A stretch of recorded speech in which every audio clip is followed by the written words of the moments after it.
Our next speaker is Dr. Joshi, and let me tell you what, he has more letters behind his name than any other doctor that I know. And to me, like, what the heck does that mean, and why do I care? Well, let me tell you, I learned the hard way why that matters and that I should care. It is really important that you let the pain doctors handle your pain. Dr. Joshi is an anesthesiologist and interventional spine and pain management physician at National Pain Centers in Vernon Hills and Hoffman Estates, Illinois. If you're not from here and you don't know where that is, it's like 10 minutes up the road. It's likely that you do know the term central sensitization, and not in a good way.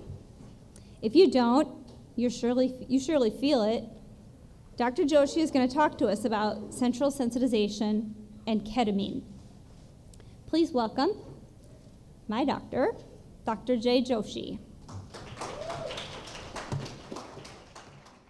So a couple things we want to talk about today. Number one, we want to define pain and define some definitions for you. Number two, by the way, I have nothing to disclose here. Unfortunately, nobody paid me to be here today. So by the way, we have a tip jar outside if you want to. No one paid me, and actually it's really an honor to be here today. And Gracie, thank you again for having me here, for inviting me here.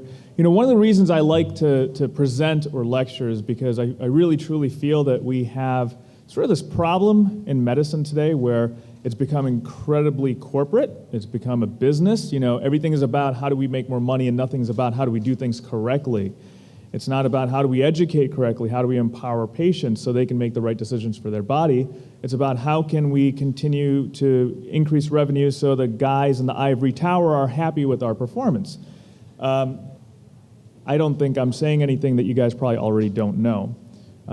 So that's one of the reasons I'm here today is, hey, how can we educate the population? How can we let them know about what some of the real science is so hopefully they can make good decisions for themselves and empower themselves in terms of what the right type of management is.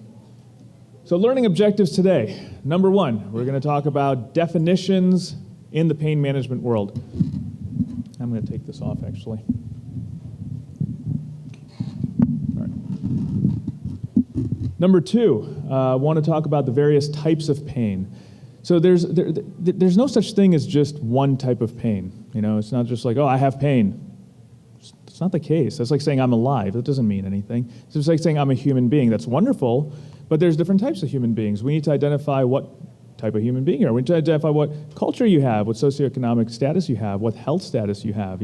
All those things play a role in who you are as a human being, which is why it's so important, by the way, if you do see a physician, that they take a look at you as a human being.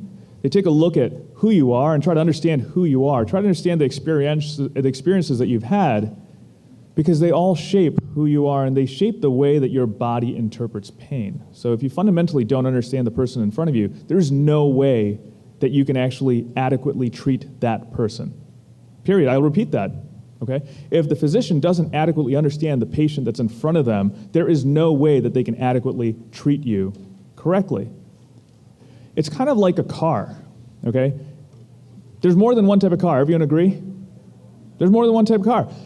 You can't just say, I fix cars. If you don't know that model, if you don't know that make, you cannot fix that car correctly. If you've got an expensive Lamborghini and you go to your, local whatever, I won't name names. I don't want to insult any, car company. I was going to say Yugo because, remember the Yugos? Those little cheap little cars? Yeah, those are a long time ago. Maybe we could use them because they're not in business, so they won't come after me. So you can't take a Lamborghini to a Yugo dealership. Those guys aren't going to know how to fix it, right? They need to fundamentally understand that car, that engine, what has it been through, so they can understand how to fix that thing correctly. So it's the same thing with physicians, okay? No different. So if your physician spends 2 minutes with you, I'm sorry, I really don't think that they're going to do a great job taking care of you. So we need to understand the different types of pain. If we don't understand different types of pain, we can't treat them adequately.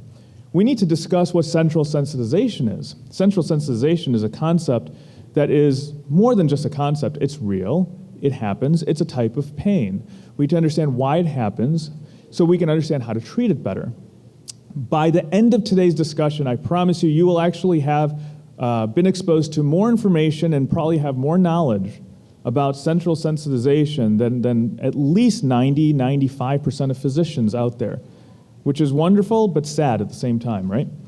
But again, it's about empowerment, right? It's about knowing what's going on so you can communicate that adequately to a physician. Talk about ketamine both as a molecule as well as a treatment option for central sensitization. Talk about ketamine infusions, which is the delivery of a certain molecule in a specific way whereby we are reversing some of the pathologic processes that occur with central sensitization and some of the diseases that are encompassed by central sensitization. And finally, we'll discuss barriers to treatment. We'll discuss all this wonderful information, and you'll probably be like, wow, this is great. Why aren't more physicians, why aren't more hospitals, why aren't more people offering these options? We'll talk about that as well. So what's the definition of pain? Well, everyone has heard of the International Association for the Study of Pain. Have you guys heard of that? They're kind of like the sort of body that sort of puts out definitions, and we live by those definitions. And their definition of pain is an unpleasant sensory or emotional experience associated with actual or potential tissue damage, or described in such terms of that damage. Now, putting that into simple English, it basically means something that bothers you. It could be real, it could be not real, but it could be emotional, it could be sensory. So that includes things like depression. It includes things like anxiety. It also includes things like, broken bones, okay? There's a couple other definitions of pain. I think these are actually what are more widely used. What's the definition of pain? You go to the ER and you say, I got pain. They're going to be like, oh, I don't understand what that is. That's French bread, isn't it? No, that's not the definition of pain that we're using. But I think you've all run into that situation where a lot of physicians who think that, we got this other chronic pain patient coming in, and they look at you like you've got 3 heads and you're a drug addict.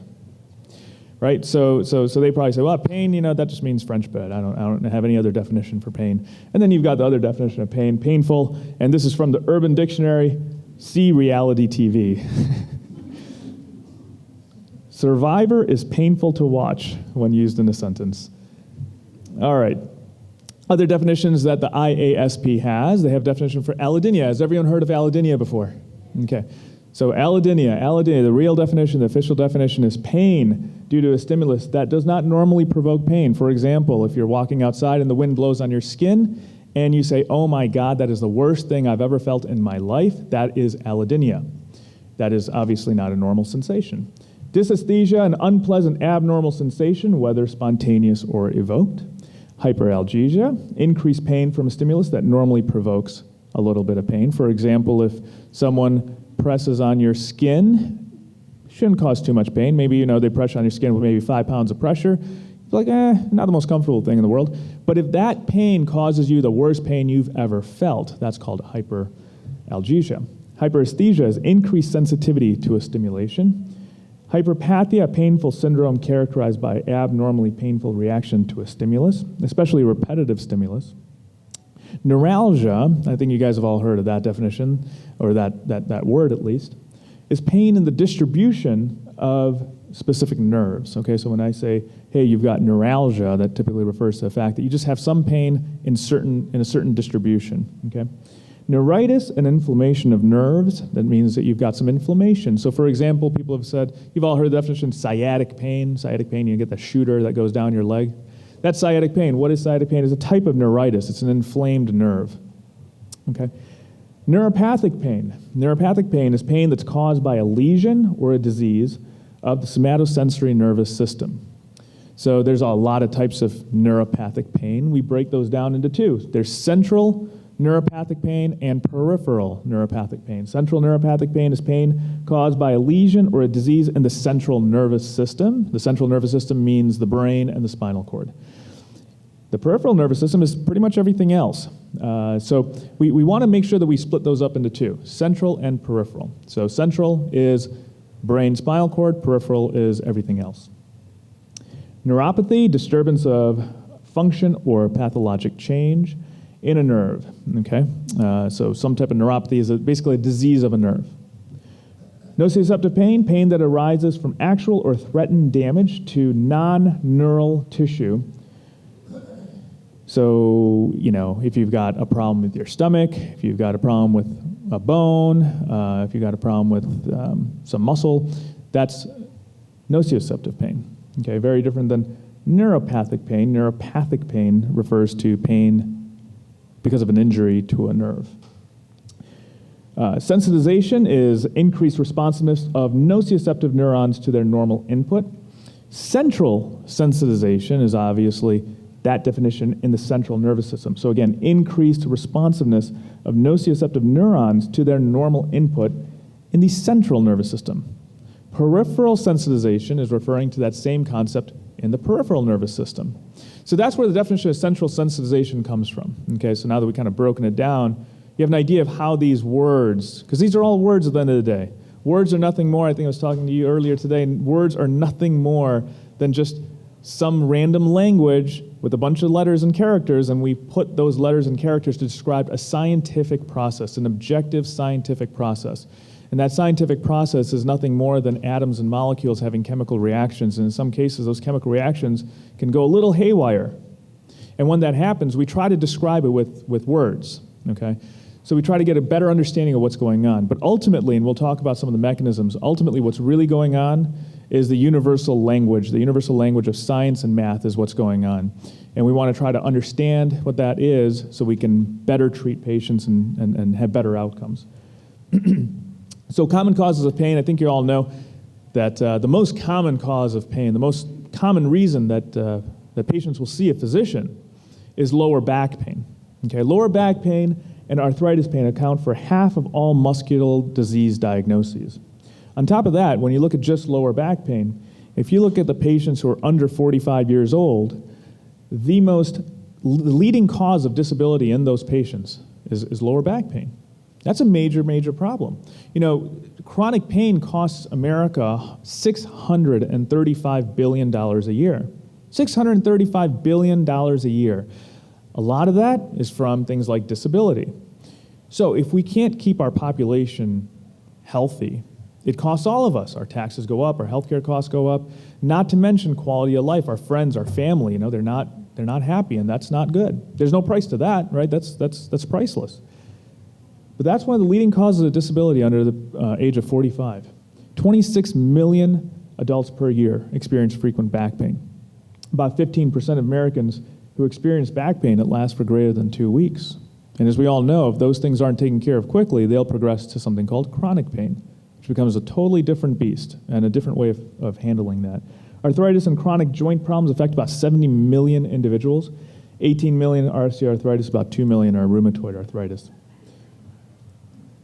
So here's the different types of pain. And we kind of briefly touched on it when we looked at the definitions. We have nociceptive pain. Those things can be things like, you know, burns, cuts, you know, bones broken, things like that. Neuropathic pain, though it's nerve damage. Those kind of diseases are like herpes zoster or diabetic peripheral neuropathy, sciatic pain, radiculopathy. Those are all definition of neuropathic pain. Inflammatory pain, arthritis. Okay, that's the most common cause of a neuropathic pain, or inflammatory pain, excuse me. Inflammatory pain can also refer to autoimmune disorders where you have inflammation. You know, one of the things that people don't think of typically with inflammatory pain are skin disorders like psoriasis and psoriatic lesions, but those are all inflammatory conditions. And then finally, central pain amplification, central sensitization. Some of those diseases are things like fibromyalgia, CRPS, or RSD. So we have to understand what category that patient's in. If we don't understand what category that patient's in, then we can't treat them correctly. You know, typically we just showed you now 4 different definitions of pain, right? 4 different types of pain. I tell you right now, you know more than most physicians out there. Literally, by just knowing that. Because what happens when most physicians think pain is just someone complaining. No, it's actually those 4 different categories. And if you don't put them in those 4 different categories, there's no way you can go down the subcategories and go down the right pathways to treat the patient correctly. So again, other categories of pain. Now, if you've defined the types of pain, we got to now split up into categories of pain. So there's acute, chronic, and palliative. Acute is basically short-term, you know, typically 3 months or less. Chronic is typically 3 to 6 months or more, and palliative is essentially just we're trying to keep the patient happy, we're trying to keep the patient feeling okay, and they have a disease process that's really not going to improve or get better. So who provides these services? Well, we've just opened up a whole new ball of wax. Who provides these services? What is a pain doctor? Anyone know what a pain doctor is? Give me just one person. Just give me a definition. What in the world is a pain doctor? So it's safe to assume that pretty much everyone here either has chronic pain or has a family member with chronic pain. Everyone here has been to a physician or has a family member who's been to a physician who claims that they're a pain doctor. What in the world is a pain doctor?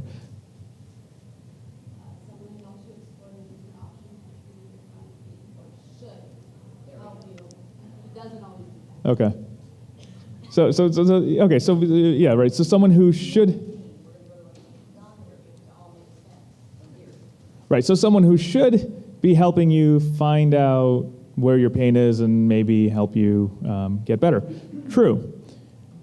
So now we look at the people who provide those services, right? It's enormous. You've got anesthesiologists, emergency medicine, general surgery, interventional pain management, typically through anesthesiology, but sometimes through some other specialties. You've got oncology, neurology, neurosurgery, orthopedic physiatry, psychiatry, primary care, internal medicine, radiology, rheumatology, and trauma surgery. And I've probably missed a few. And that's just in the physician world. Now, outside the physician world, we have chiropractors, CRNAs, nurse practitioners, physician assistants, physical therapists, massage therapists, acupuncture, holistic or homeopathic doctors, DME providers, hospice and home health providers. And if I've missed any, I apologize. I feel like I'm here at the Oscars or something trying to think, you know. And there's like Gracie there with the time card. You're out of time. Hurry up. I'd like to thank my family. We've got so many people providing pain management services, right? How do we keep them straight? We have no way of keeping them straight.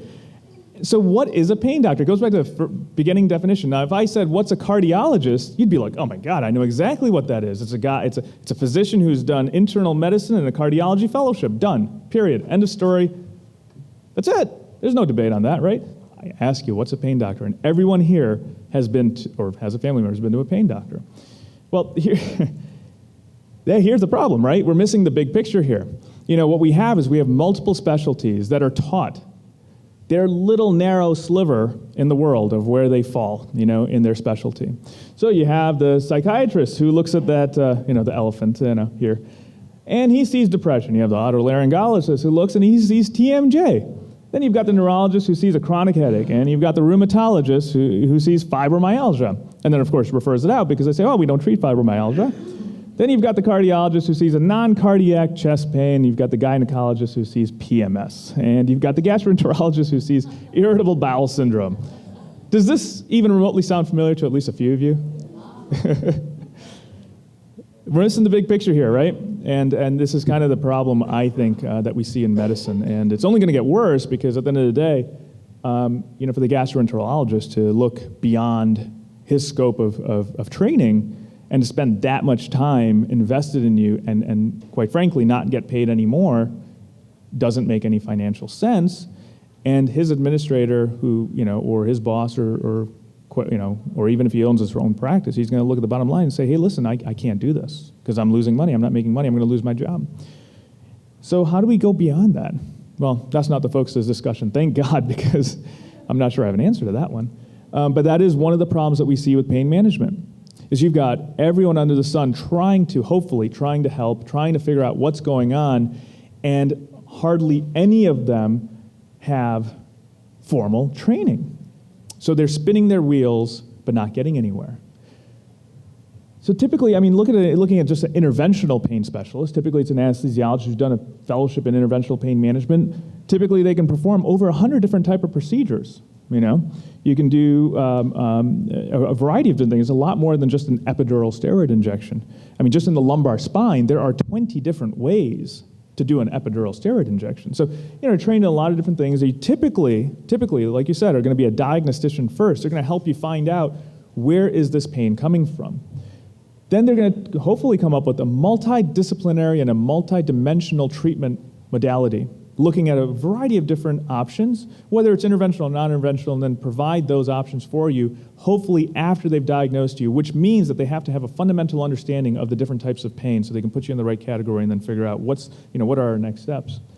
Strong fund of knowledge is absolutely important, and then hopefully they're practicing with some integrity, and hopefully they're putting your outcome first and not their pocketbook first. Obviously, everyone needs to get paid, right? Everyone has to make a living, but they have to put the best thing forward, best options forward first. Now, here's the reality of pain management, and here's really why we are having a little bit of a problem with pain management in America. This is why it's costing America $635 billion a year, and why 116 million patients in America have some type of chronic pain. Number one, of all the pain doctors out there, all the people who are trying to help, the people who say, hey, listen, I'm a pain doctor, I really want to help you. Maybe they do. Maybe they all do. Let's just assume they all do. Over 90% of them have absolutely no accredited formal training in pain management, and that's a scary figure. Okay. Secondly, many of those pain doctors, many of those board certifications, there are board certifications out there that you could literally buy. Okay, so you don't have to spend a year, 2 years, 3 years, 4 years, 5 years training. You can literally buy them. You take a test, you pass, you call yourself board certified in pain management. And that's kind of sad. No other specialty that I know of in medicine allows that. In the past, interventional pain management had training programs that were incredibly variable. So let's say someone actually has done a program. They may not have been trained correctly. There's a big program right here in Chicago where they don't even learn how to do some of the advanced procedures that we have, which is kind of scary because you'll go and see them not knowing that this person has never even been trained in some of the advanced things that we do. There are many unaccredited programs. Literally, there are pain doctors who get their qualifications from someone's office. They go to someone's office to say, hey, listen, work for me for free, and I'll give you a certificate at the end saying you finished a fellowship. This happens actually more frequently than the accredited fellowships, which is really scary. How do you know that? You don't. Because they'll say, I am board certified and fellowship trained. And where was their fellowship? At some random doctor's office who probably isn't doing it correctly either. That's very scary. In addition, there are many trained and board-certified pain physicians who have variable pain practices. Why? Because the specialty wasn't even recognized until 2002. Medicare didn't even recognize it as a specialty in 2002. So all these training programs were just treating God knows what by people who were never even trained. So that's also another problem. So you wonder why we don't have a good definition of pain management or who a pain doctor is or why we see such variable quality. This is why we see that. And no other specialty in medicine has that variability. Interventional pain options, again, just sort of going over this real quickly. Different types of epidural steroid injections, facet and medial branch blocks, radiofrequency, joint blocks, nerve blocks, ganglion blocks, intrathecal pumps, spinal cord stimulators, percutaneous disc decompressions. Obviously, I haven't talked about ketamine infusions yet, and there's a reason for that. When do you go to a pain doctor? When do you go to a surgeon? Well, typically a surgical referral is someone for a patient, maybe they can't move, maybe something is broken, maybe they're losing function in their legs, maybe losing feeling, lack of bowel and bladder control, or maybe they've tried other pain management options and all of them have failed and their only option is surgery. When you have a pain management referral, well, a patient that experiences chronic pain. Quite frankly, I think the pain management referral should be first. Typically what happens is someone who has pain, maybe they'll go to the ER, maybe they'll go to a primary care doctor first, and then that primary care doctor will refer them to the surgeon, and then after everything has failed, then they go to the pain doctor a year, 2 years, 3 years later, when in some cases it's sometimes too late. What should happen is they should actually be going to a legitimate pain doctor first, getting the diagnosis first, and then doing the conservative options first. Recent trauma, for example, chronic pain in the neck, leg, back, CRPS, chronic problems that involve neuropathic pain conditions, RSD, fibromyalgia, whiplash injuries, failed back surgery syndrome, post-laminectomy syndrome. Those are all things that a pain management referral is appropriate for. So what is central sensitization? That is definitely something that should be referred to a pain expert first. Now, again, when I say pain expert, I don't even know what the definition of that is, because it's so hard to define that. But they should be seeing someone who's an expert in everything I've just outlined, okay? Central sensitization, as we discussed in the very beginning, increased responsiveness of nociceptive neurons to their normal input in the central nervous system and the spinal cord. The wind-up phenomenon refers to something that happens centrally. And what happens is those neurons stay upregulated. They continue to fire even though the traumatic event has stopped. They don't get the message. They don't get the memo that, hey, buddy, the injury stopped. You should stop hurting. They don't get that message, and it stays in that persistent feedback loop. Okay, so the nerves keep saying, "Hey, I'm hurting." The brain keeps saying, "Oh my God, we're having a traumatic injury. Let's start telling the extremity to stop." So it increases the sensitization, but the nerve's wound up, so the nerve keeps on sending those signals back, and keeps on sending more and more signals back, and it becomes hyper reactive. So you have central versus peripheral. You also have organic versus inorganic. Organic pain is real tissue damage. Inorganic pain is the central sensitization. So way back in 1644, Descartes actually described this phenomenon. So 500 years ago. I mean, it's amazing that we still don't understand it. But he actually said, hey, listen, someone gets stubbed in their toe and their brain reacts to it. Their spinal cord and brain reacts to it. Well, now we actually have data to help support that. What you can see here, and I'm not going to go into every detail that we see on this image here, simply because the Oscar judges over there have already put up their time card. So, yeah, but I'm gonna go over like every other celebrity and diva does. Okay, so I hope you don't mind. I did start late. But so what I will do though is I won't go over every little detail here, but there are a lot of details here. But what is happening is there's something critical that everyone needs to understand. It's called brain reorganization, okay, or cortical reorganization. That is what's fundamentally happening with every injury. With every type of pain, there's cortical or brain reorganization. Now, to put that into fancy little, or non-fancy terms, it means that your brain remembers things. There are memories forming, right? Every experience you have, even this one, hopefully this is not painful, but if it is, you're forming a memory. Gee, that was painful, I'll never go to a lecture again. You're forming memories. And based on those memories, also called experiences, it shapes who you are as a person. This is why it's so fundamentally important to understand who that person is. Because you're going to be averse to certain things, you're going to like certain things, and that happens no matter what you're doing. It doesn't even have to be a painful condition. Every experience, there's cortical reorganization, which shapes who you are as a human being. Typically, central sensitization is most mediated by something called the Nmda receptor. And some of you have probably heard of the Nmda receptor. That lives in all the central tissues, brain, spinal cord. When the Nmda receptors are hyperstimulated, that's when we start seeing the wind-up phenomenon in the central sensitization. And ketamine, by the way, works on the Nmda receptors, but it does so much more than that. It works on about 10 different pathways. I'll quickly talk about that. So again, central sensitization goes way beyond, though, just looking at the Nmda receptors. It has to deal with what I just said before, memories. Okay, pain is an experiential process. And the memories that are formed when someone has an injury, unfortunately in some patients, causes a reactive process that we can see on functional MRIs, and we can see with different objective tests, and we can actually physically see the brain reorganizing itself. So what are we trying to do then, ultimately, is to reorganize those pathways. So the Nmda receptor plays a role.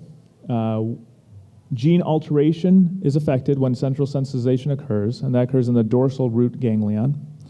Decreased inhibition occurs, microglial activation occurs, and then finally thalamic and somatosensory cortex changes occur. So again, a lot of changes in the spinal cord, a lot of changes in the brain. What are the different types of central sensitization? This is just a partial list. Anxiety, chronic pain in general, okay, any type of chronic pain can lead to central sensitization. CRPS, RSD, depression, fibromyalgia, headaches, opiate-induced hyperalgesia. Opiate-induced hyperalgesia is when you become more sensitized to pain when you take opiate medications. So people taking opiate medications for their pain, not realizing that some of those opiates are actually causing more sensitization. Horrible feedback loop. And by the way, that doesn't include things like dependence and tolerance. Those are completely separate issues. Phantom limb pain and PTSD. Again, more neurophysiology of the central nervous system and central sensitization. We won't get into all of these, again, because of time, but I do want to point out this is the pathway of what happens. So you have a nociceptive transmission. Typically, you'll have a pain signal. It'll get processed. It'll go to the brain. You'll handle it appropriately. Done. But what happens when that doesn't happen? You start seeing acute sensitization both peripherally and centrally, where those gates stay open. The wind-up starts. It just keeps saying more and more pain, more and more pain. Then you have late central desensitization, where this, as you can see, becomes just this horrible sort of feedback loop that just doesn't stop. And then finally, you see disinhibition. You see complete disinhibition, which is essentially nothing's really communicating with anything anymore. You're just having pain, and sometimes just random pain in different areas, because everything's disinhibited. Things don't make sense here. Everything's short-circuited. That's the best way of putting it. So we won't go over all this either for interest of time, but what I do want to point out, these are functional MRI images pointing out different stages of chronic pain, different stages of central sensitization. And you can see, how a lot of these images don't look the same, and there's a reason for that. Those images are representing different types of chronic pain and central sensitization. This next one actually breaks it down into what we see. So, for example, with low back pain, we'll see central sensitization. Again, central sensitization is what happens when the brain becomes hyperreactive to a problem. So if you have low back pain that hasn't been treated well, you're going to slowly become more and more sensitized to that. Why? Because the brain's trying to protect your lower back. It's going to say, hey, buddy, stop injuring your lower back. Let me make it a little more sensitive, just to remind you that we don't want you to, do squats with 200 pounds or something. So lower back pain, you'll start seeing this increased, activity or even decreased activity. It depends on which area of the brain we're looking at. And each condition, this is what's really interesting, each condition is kind of like a fingerprint. Each condition has very specific images. So there's something called brain mapping that we can do, where we can literally identify what condition that patient might be predisposed to based on these kind of images. Osteoarthritis, different than lower back pain. Post-herpetic neuralgia, as you can see, different than lower back pain, different than osteoarthritis. And pelvic pain, again, different in its own way. CRPS, if we use that as a model of central sensitization, we can actually see some very significant changes on functional MRI. This is a healthy subject, healthy meaning someone who doesn't suffer from CRPS, and then you have a patient who has CRPS, and look at the differences in hyperstimulation as well as hypostimulation. And again, these are kind of fingerprinted.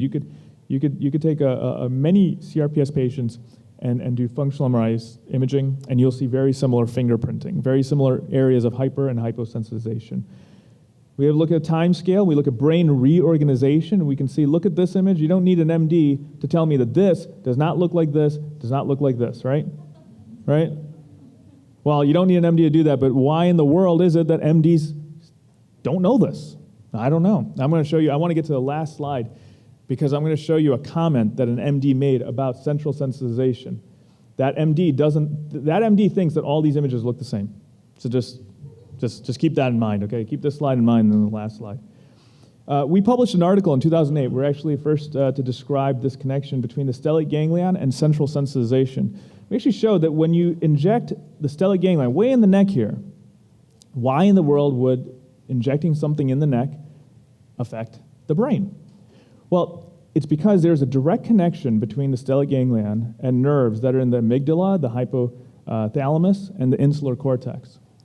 And what we did is we sort of reset those neural inputs and sort of, again, stop that hyperalgesia, that hypersensitive process going on. So when you can describe the mechanism of action, again, it doesn't matter what word you use, science is supreme. So what are other treatments for central sensitization and CRPS? Physical therapy, mirror box, graded motor imagery, tactile discrimination training, sensory discrimination training, neuropsych, EEG biofeedback, also called brain mapping, cognitive behavioral therapy, relaxation techniques, and hypnosis. When we look at medication treatments, we have alpha and beta adrenergic compounds. We have anti-inflammatories, bisphosphonates to help with bone density, Botox, calcium-regulating drugs, GABA analogs, ketamine, local anesthetics, opiates, SNRIs, and vasodilators. Treatments that are interventional for CRPS and central sensitization include epidural blockade, intravenous immunoglobulin, intravenous regional sympathetic blockade, ketamine infusions, selective sympathetic nerve blocks, and spinal cord stimulators. I want to briefly talk about ketamine. Okay, ketamine is this drug that's been around for, 54 years. 54 years, and yet so many people don't know about it. You go to most physicians, they'll say, I don't know about it. You ask most ER doctors, they'll think that you just want to get high or something. It's amazing. 54 years have gone by, and this has been on the market for about 46 years. This is not a new drug. In fact, it's so not a new drug, and its uniqueness is so profound that the World Health Organization has listed it as one of their core medications What core medication is it's the minimum that you need, the minimum medical requirement that you need to have any type of basic healthcare system. And yet we don't know much about it as a society or even in the medical world, and its utilization is pretty sparse. It's highly lipophilic. It is racemic. That means there's an S and an R. Onset's very quick. Duration's relatively short. It's metabolized in the liver, and it's excreted via the kidneys. There's different structures. There's the R structure, the S structure, and the S plus structure. What does that mean to you guys? Not much really, but it does mean something that for us, it means that the S enantiomer, okay, this particular structure has about 3 to 4 times greater affinity for the Nmda receptor. So in a perfect world, we would just use the S enantiomer. Typically, we have mixtures that contain both. And so that's where getting brand name ketamine versus non-brand name ketamine actually makes a huge difference, because a non-brand name typically has mixtures that are less favorable or cheaper or not manufactured as well, and that can really affect our ketamine infusions and why some patients have some really bad experiences as opposed to others where, you know, brand name and higher quality products were used.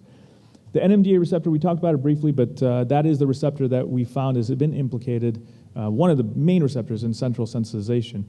Ketamine acts as a competitive antagonist for the Nmda receptor. So again, by binding to that receptor, what it's doing, it's freeing that receptor up from the constant and persistent attachment that it's had, which has caused that wind-up phenomenon. So again, it's like resetting that receptor. The Nmda receptor is present in all CNS nerves, so in the spinal cord and the brain. It's highly permeable to sodium and calcium. It's also permeable to potassium, and magnesium binds to the Nmda receptor. This is why magnesium has been used for central sensitization in CRPS, because it can act as an Nmda antagonist. Nmda signaling is very important. You don't want to get rid of Nmda signaling because that is what causes normal gene expression and normal neuroplasticity. So, you know, some patients are on ketamine orally or nasally every single day. I don't believe in that, and this is actually one of the reasons why, because you can actually cause damage to your nerves if NMDA is not normally expressed. You will see nerve degradation if normal NMDA activity does not occur. However, if too much NMDA activity occurs, you'll also see the same pathway. You'll see, you know, bad things happening. Again, central sensitization, CRPS, fibromyalgia are examples of what will happen. So this is what the Nmda receptor looks like. Again, I won't spend too much time on this, but you'll see it's actually a very complex receptor, and there are multiple subreceptors that it has. So multiple things can bind to it in different areas, causing a different effect. Okay, I won't get into this too much. Mechanism of action, as you can see on this slide, I won't get into this, but I just want to point out, look at this, there's a lot of different receptor sites. There's the GLU-N1, GLU-N2A, N2B, N2C, N2D, NR1, NR2AD are just some of the subreceptors that are on the Nmda receptor. This is important because next time, if you ever discuss this molecule of central sensitization with anyone, to understand the complexity of what we're looking at here is so important. Other subtypes and other places that ketamine can show its expression include things like CFOS, which is a gene expression site. Okay, so gene expression. So when you're binding to something where you see abnormal gene expression, you want to reverse that. So binding to CFOS, C-Jun, Jun-D, B, and FOS-B will allow you to slow down this abnormal gene expression, which is what's occurring, which is why it's so hard to break it with a simple old pill or a simple old injection, because that won't stop what is happening here, which is a hyperproliferation of all of these subreceptors. Again, more mechanism of action, Nmda receptors, you have CGMP, AMPA, mGlu-R, a lot of different receptors, dopamine, adrenergic. Also, ketamine also makes you more sensitive to mu-opiate receptors. So what does that mean? That means that ketamine can actually reset some of those mu receptors, getting rid of that opiate-induced hyperalgesia. So that's important. So now, we've actually used ketamine infusions For patients who are on excessive amounts of opiates, resetting their perception or their need, the central receptors to opiates, thus literally overnight going down hundreds of milligrams of morphine equivalents because they don't need it anymore. Their brain doesn't need it anymore. Their receptors don't need it. Again, it's like resetting those receptors. And how is that happening? It's not voodoo. It's all because of the basic understanding of the mechanisms of action that are occurring. So let's skip over this. Just again, more mechanisms of action. More mechanisms of action. I'll skip over this just for time. Obviously, I'm more than happy to answer those questions afterwards. More mechanisms of action. What I want you to get out of this is the mechanisms of action are so large and so profound that it's more than just, I'm just binding to a simple receptor. So this kind of summarizes the mechanisms of action. You have multiple channel effects, NMDA, HC1N, acetylcholine, L-type calcium, glutamate, glycine as well, noradrenaline, dopamine, et cetera, et cetera. And by affecting those receptors, by upregulation or downregulation is how we can change central sensitization. You know, the brain's an incredibly complex organ, and not understanding the complexities is where I think we fail in the medical world. But understanding the complexities and understanding how you can attack each of those, kind of like, you see in the military, you don't just send like one airplane, you send multiple airplanes, multiple soldiers, land, air, sea, whatever, to gain an advantage on your enemy. And it's the same thing here. If we're going to attack the brain and try to reset it, we want to make sure that we attack all of those pathologic receptors at the same time. And that's the only way that we're going to be able to sort of at least win the battle. So what are the effects of ketamine? Actually pretty interesting. Besides all this other stuff we talked about, ketamine is one of the only sort of pain medications that we have that actually is not an inhibitor of breathing. So that's kind of nice. So it doesn't inhibit breathing. It also increases the, it is kind of nice. It's kind of nice. It's kind of nice when people breathe. It increases the cardiac output, so it increases blood pressure, increases our heart rate. That's kind of nice because it actually increases perfusion, So we actually want more blood flow. It increases perfusion. It doesn't decrease breathing. It does all of those things that we just kind of skimmed over, and it increases cerebral blood flow. That's a major problem that we see sometimes, is there's just basic lack of blood flow. We see that with headaches sometimes. Headaches is sort of the same thing. You get the basic lack of blood flow and people get really bad headaches. There's also some evidence, actually a lot of evidence, that ketamine perioperatively reduces chronic pain and reduces requirements for opiate medications. Why is that? Because it, again, prevents the progression of hypersensitization, both peripherally and centrally. There are many studies that have been shown to do that. I just listed a few of them here. So we may wonder, why isn't ketamine used more often perioperatively? Well, there's a few reasons we'll talk about at the end, but some of them, in the best terms, it's because of laziness, and the worst terms is because of simple ignorance and bad behavior. So again, reduce acute pain, reduce chronic pain, reduce peripheral sensitization, reduce central sensitization, and reduced opiate-induced hyperalgesia when ketamine is used perioperatively because it's working on so many different mechanisms. Ketamine and PTSD. There are many studies to show this. We have a lot of experience with this as well, with ketamine infusions reversing PTSD. What is PTSD? PTSD is just like anything else. It's a horrible, horrible experience that leads to long-term disability. The injury has stopped, but people are still disabled. Why is that? Because the brain has become so sensitized to that experience that it now perceives non-traumatic things as traumatic. That's why a soldier will come back, they'll close the door, and they'll think a bomb's going off because they become so sensitized to that. But it interferes with all of their basic functions in life. And we've actually seen, personally, we've seen this, but also with studies, we've seen that the memories won't go away, but that hypersensitivity will go away, so they can become more functional literally right after the infusion. Literally, they'll come in, freaking out, they'll leave like they were before their injury. Perfectly fine, no anxiety, no PTSD. And why is that? It's because of the ketamine infusions. Ketamine infusions is a long-duration infusion of a drug called ketamine, which we kind of briefly talked about, where we can reset some of those receptors that cause central sensitization and all those diseases under that, when done properly. And by properly, I mean it's not just doing it, It's monitoring the patient, finding what the correct dosing is for that patient in a completely controlled setting. We do it in a surgery center, not in a closet like some other physicians do.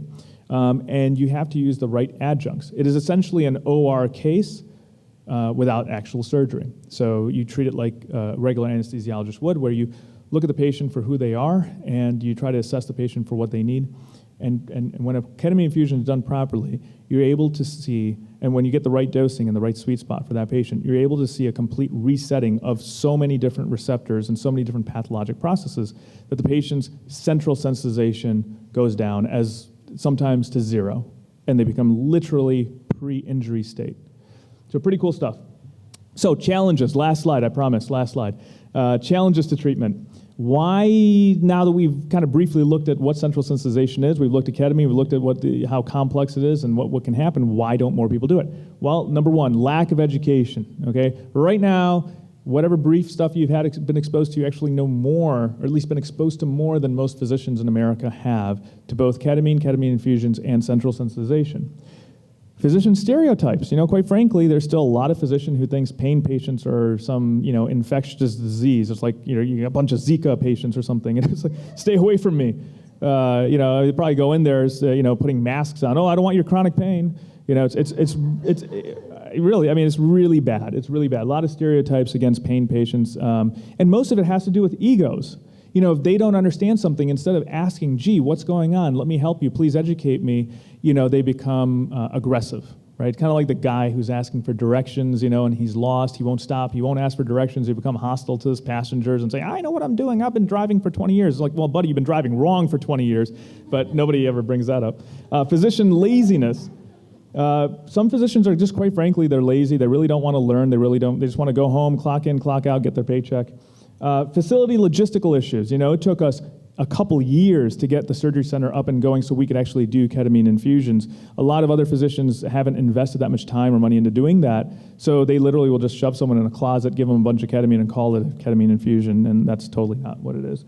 Complexity of the science, it kind of just skimmed over some of these slides, but I think you can at least appreciate that this is not simple science. There's a lot going on here. And they don't have the time, energy, or sometimes even the mental capacity to understand that, and that's a problem. Complexity of the treatment. It's not just giving a medication. It's doing a well-balanced procedure. Lack of coverage. Now, after all this, that might end up being the biggest one. There's a lot of insurance companies that don't pay for it, and it takes a lot of time, a lot of labor, a lot of people to do it. There's very few insurance companies that cover it, and the ones they do that really don't pay that well. And that's where we get the final one, minimal reimbursement. Those are the biggest challenges, quite frankly. It's very hard to do something that where you lose money or something like that. So those are some of the biggest things. I have this slide up here. I just want to read it to you. This is a physician, okay, an anesthesia interventional pain doc in the Chicago area who happens to be the head of a fellowship training program, okay? So that means he actually is the one teaching future pain doctors, future interventional pain doctors, what to do. And this guy was supposed to do an independent medical examination on a work comp patient who has CRPS. Not only CRPS that's diagnosed by me, but CRPS is diagnosed by, I believe, about 7 other physicians, including her 3 other pain doctors, 2 other surgeons, and like a primary care doctor, okay? So like everybody knows that this lady has CRPS. And complete resolution of CRPS symptoms with ketamine infusion. So you kind of proved it with the ketamine infusion. You know what I mean? Like if she didn't have CRPS, she didn't have central sensitization, ketamine infusion wouldn't have helped her. Complete 100% relief. So this is what this guy had to say, because this guy was basically paid by attorney to say that she has nothing wrong with her and this case should be dismissed. So, been there, right? Who said that? Yes. Yeah. No, listen, everyone has, and that's why I bring this case up. It sort of brings, why are we even talking about this? It brings it home. This is why. Because this piece of work, I'm sure his parents are so proud of him. He said, well, they might be. I mean, he's making a lot of money, He's making a lot more than I am. He moved into a $3 million house, so he's making a lot of money. Anyway, in the USA, there's it's like 12,000 square feet, too. It's a massive house. I looked it up on Zillow. It's nuts. Anyway, neither here nor there. He might be listening. I don't know. But I didn't say his name, so that's good. In the USA, there is some following, even absent FDA approval for the use of ketamine infusions, which is, by the way, not true. Ketamine is absolutely an FDA-approved drug. If you saw 1970, hey, I don't know, maybe he was sleeping the last 46 years, but anyway. In documented CRPS criteria meeting cases, Miss, I blanked it out, did not meet diagnostic criteria for CRPS, and therefore the use of ketamine infusions was not indicated. So it's kind of interesting. First he says it's not approved, then he says, oh, well, I guess you could have used it for CRPS, but she doesn't have CRPS. He kind of contradicted himself. Anyway, she also does not have, quote, unquote, central sensitization, purely speculative diagnosis. Did I not just spend some time talking to you about central sensitization? Did I not just spend some time showing you some pretty intense functional MRI pictures and show you so much information that I skipped over because there's too much information? And this guy says that all of that crap is speculative. It doesn't even exist. It was all made up. She does not have, quote-unquote, central sensitization, purely speculative, nor does she have peripheral neuropathy. All the EMGs are normal. She is therefore not a candidate for ketamine infusions. So basically, this is the challenge we see. Okay, this guy now, what has happened to this lady? They said you're at maximum medical improvement. We're not going to pay for anything based on this, sort of pay-for-play report. Anyway, with that positive note, any questions? Speaker panel? Okay, perfect. All right, great. Thank you so much. Sorry I went overboard. Appreciate it.